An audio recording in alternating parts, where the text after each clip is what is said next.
नमस्कार दोस्तों। क्या आपने कभी सोचा है कि मृत्यु के बाद क्या होता है? क्या आत्मा सच में शरीर छोड़कर किसी और लोक में जाती है? क्या स्वर्ग और नर्क असली हैं या फिर सिर्फ मनगढ़ंत कहानियां? आज हम आपके लिए लेकर आए हैं सनातन धर्म के सबसे रहस्यमय ग्रंथों में से एक, गरुड़ पुराण। यह केवल एक धार्मिक ग्रंथ नहीं, बल्कि जीवन और मृत्यु के रहस्यों से भरा एक ऐसा ज्ञान है जिसे जानकर आपकी रूह तक कांप जाएगी। तो बने रहिए इस वीडियो के अंत तक, क्योंकि आज हम खोलने जा रहे हैं इस अद्भुत ग्रंथ के रहस्य। गरुड़ पुराण क्या है?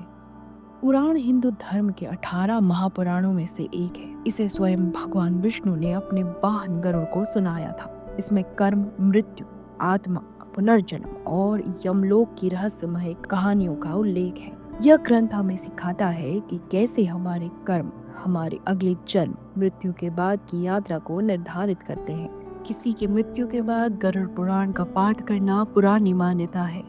गरुड़ पुराण वेद व्यास ने लिखा था।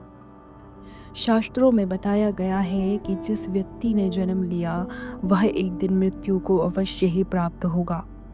किसी की मृत्यु के बाद को कुछ भी परंपराएं हैं जिनका पालन मृत व्यक्ति के परिवार वालों को करना होता है।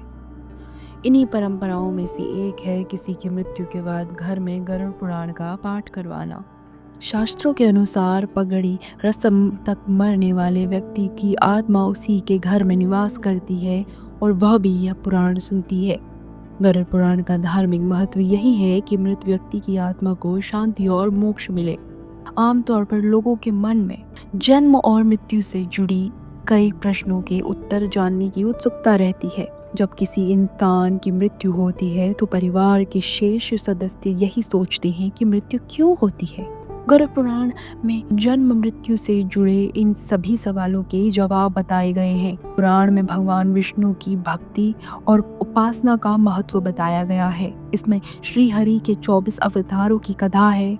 गरुड़ पुराण का प्रारंभ मनु और सृष्टि की उत्पत्ति से होता है।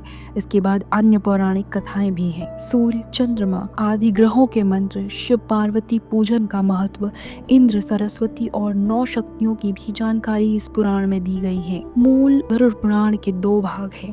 प्रथम भाग में श्री हरि की भक्ति और उपासना का महत्व बताया गया है।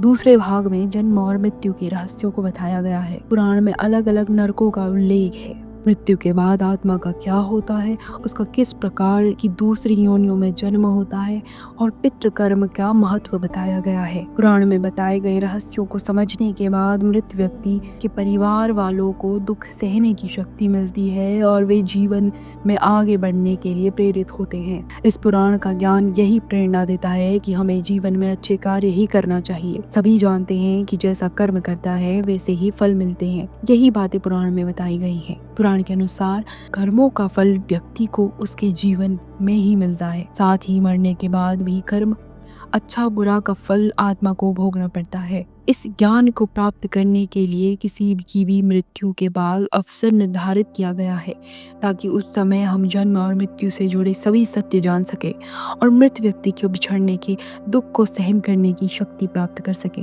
मृत्यु के बाद क्या होता है?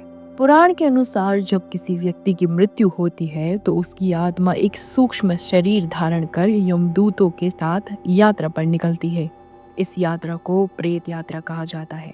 यमराज के दरबार में पहुंचने से पहले आत्मा को वैतरणी नदी पार करनी होती है। कहा जाता है कि इस नदी को केवल वही आत्माएं आसानी से पार कर पाती हैं जिनके कर्म अच्छे होते हैं, लेकिन जिनके कर्म बुरे होते हैं वे इस नदी में फंस जाते हैं और उनकी यातना वहीं से शुरू हो जाती है। स्वर्ग और नर्क का विधान। गरुड़ पुराण के अनुसार मनुष्य के कर्मों के आधार पर उसका स्वर्ग या नर्क तय होता है।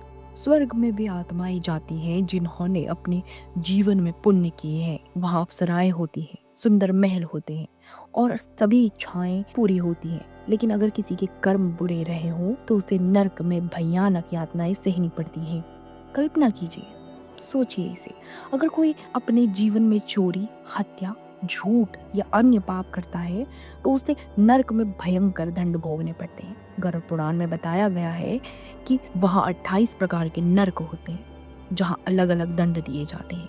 जैसे कुंभपीठ नरक में पापी आत्माओं को जलते हुए तेल में डाला जाता है, शूलप्रोत नरक में शरीर को कांटों से छेदा जाता है। यह सिर्फ एक कल्पना नहीं बल्कि हजारों सालों से चली आ रही मान्यताओं के आधार पर लिखा गया है। पुनर्जन्म और मोक्ष। अब सवाल उठता है, क्या इस चक्र से बचा जा सकता है? गरुड़ पुराण के अनुसार मोक्ष ही जीवन का अंतिम लक्ष्य है।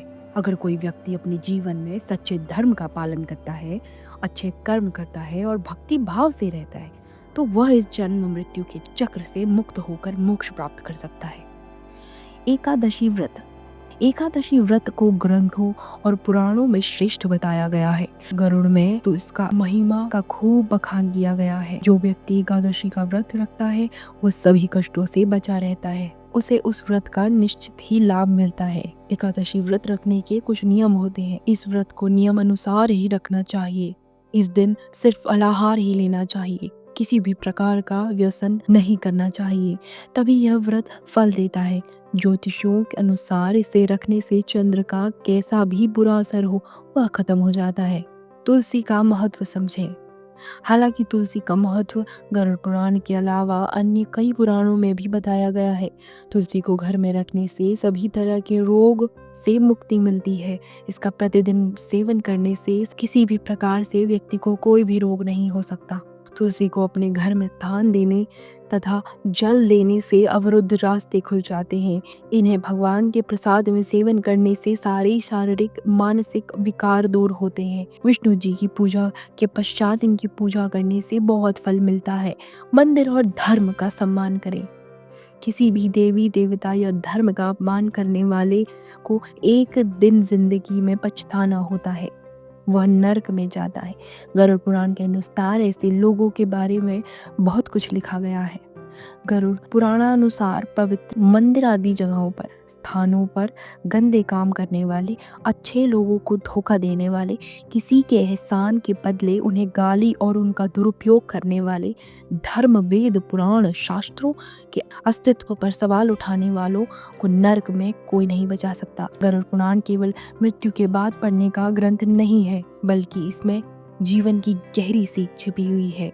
यह हमें अच्छे कर्म करने, संयम और सतर्कता से जीवन जीने और धर्म के प्रति आस्था रखने की प्रेरणा देता है। अगर आपको यह वीडियो पसंद आया तो इसे लाइक जरूर करें और ज्ञान के लिए पुराणों का अध्ययन करते रहें। अगले वीडियो में फिर मिलते हैं एक और रहस्यमय विषय के साथ। धन्यवाद। जय श्री हरि। हरि बोल।